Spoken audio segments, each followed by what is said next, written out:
welcome back to Permanent Projects. What we're going to be working on today is the RX-7. I know I said we were kind of done with it now that it's running and driving, but upon a test drive we ran into some issues. Let's go and check it out. So I was driving it and I revved it up a little bit and I heard kind of a clunk on the motor. And this is kind of what I ran into. Notice something's missing. So what ended up happening was, yeah, I heard the loud clunk, but it remained idling. So what I did was I just kind of threw it in the shop real quick, turned it off. Underneath the car, where the car was at the time, I saw a bunch of little black chunks, and so I walked over and picked it up, and this is kind of what I found. Found all the pieces of the power steering pulley. And, you know, I'm not exactly sure what caused it, but this is where we're at. So I got on Atkins and found another one.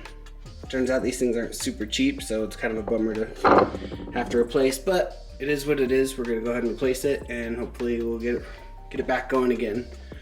Also, there was a pretty big radiator leak, but I think it's just a fitting, so we're gonna go ahead and swap that out and check for leaks.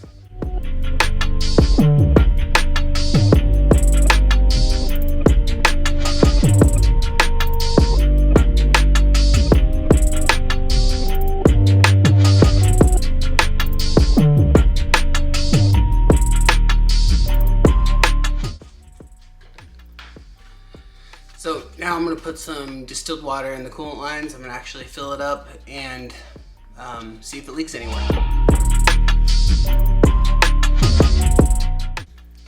Alright, so looks like we got another leak in a different fitting, so I'm going to address that one real quick. So I lifted the car up and continued to put water down the coolant reservoir and just checked lines all the way up. After doing so, checking every line, this was the result.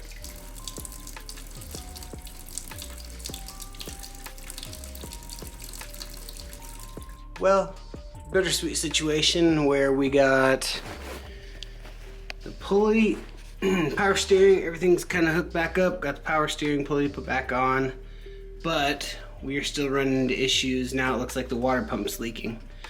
So I don't know if I just didn't seal it, or if I don't know, I have a spare back in the storage unit, so I will go grab that and just swap it out as a kind of just a quick fix. If that doesn't work, then we'll continue on from there. But that's where we're going to be sitting currently. But confident once we get the water pump done, then we should be good to go. Now that I figured out that the water pump is leaking, I ran over to the storage unit and I was able to pick up this guy. It's just the water pump from the other 13B I had sitting around. So I haven't actually had much use out of that other motor except to steal parts off of it, but it has been super helpful. So yeah, just down at the bottom, you can't really tell, but down here it's just leaking out of the bottom. You can see it from the other video. So I'm gonna go ahead and swap out this water pump. It's a huge pain in the butt, but here we go. Alright, so here's the old water pump. I got the new-ish one, or one from the other motor in, and I'm just gonna do a quick leak test, run some water in it, and see if it spills from anywhere.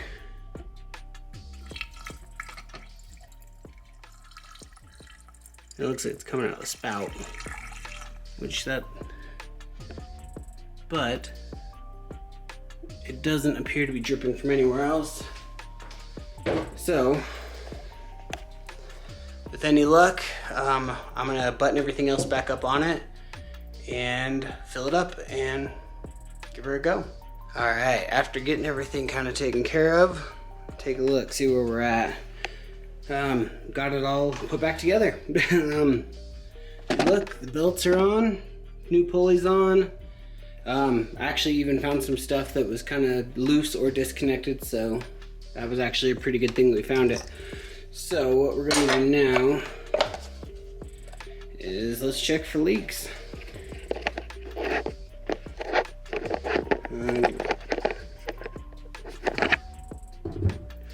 Go ahead and some water in.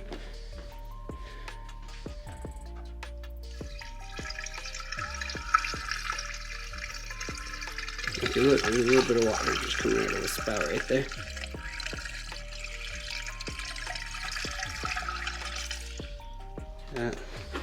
Let's look down here, see if we got anything dripping. And just that's a drop from the spout, so I think we figured it out, or at least. So the water pump was leaking, so we were able to just use that other one from the other motor, and it worked just fine. So I'm gonna go ahead and finish filling it up. If you look outside, it's pretty dark out, so I am not gonna go ahead and piss off my neighbors by starting it up. So I will just fill it up, and I will burp it and do everything else tomorrow morning, as well as check the power steering, make sure the pulley doesn't snap off again. So I will get with you guys in the morning. All right, it's the next day, so I'm gonna open the garage door. I'm gonna put the battery in. I got the fluids kind of set, so we're gonna go ahead and start it up.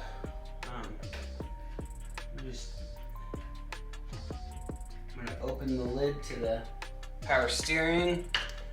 We're gonna bleed that, and then I'm gonna bleed the cooling system as well.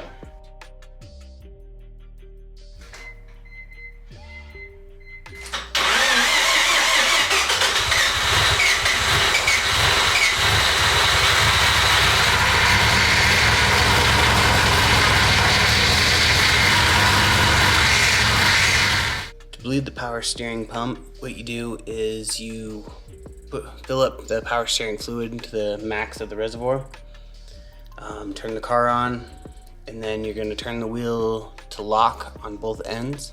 And once you do that a couple times, just go ahead and fill it back to the line on the reservoir, and that is it. And then when filling up your coolant, you just put the spout on the top, start the motor, and just continue to put water in until it fills up as it's running through the system. You want to make sure you get it up to temperature, so you're actually opening up your thermostat and it's actually cycling the water through. And once you do that, then you can go through the lines and kind of squeeze them once they get a little warm, and it'll kind of burp the system. It'll make sure there's no air pockets caught anywhere in the system. Given where kind of the proximity where everything is, fans moving, belts moving, things like that, I actually waited, got it up to temperature, filled up the line all the way up until the top of the reservoir, and then I kind of burped it after the fact and then continued to put water in, tried to catch any line or any air bubbles there.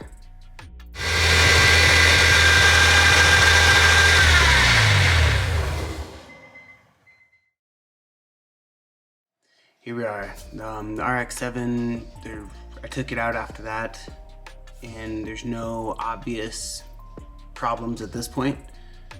So we're just gonna drive around for a little while and see if anything comes up, see if anything changes, but power steering works again. It stays under temperature, stays at a good operating temp, doesn't overheat. So that was actually a big thing when I first bought the car is drove, everything was great, but it overheated all the time. So that's something we got sorted out from the original time when I first bought it.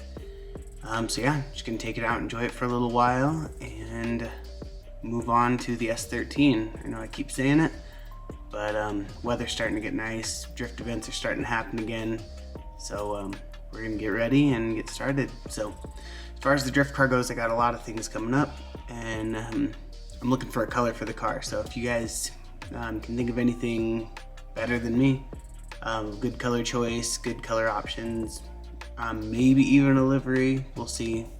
I mean, it's still just a basic, stock drift car, so I'm not trying to, it doesn't need to look too nice. Like, it doesn't need to look nice to, so I wanna work on driver skill as opposed to how it looks necessarily, but I do want it to not look like a piece of junk. So there's a good middle ground there, I feel like. But let me know what you guys think, color, design, anything like that. And other than that, stay tuned, and we'll see you next time.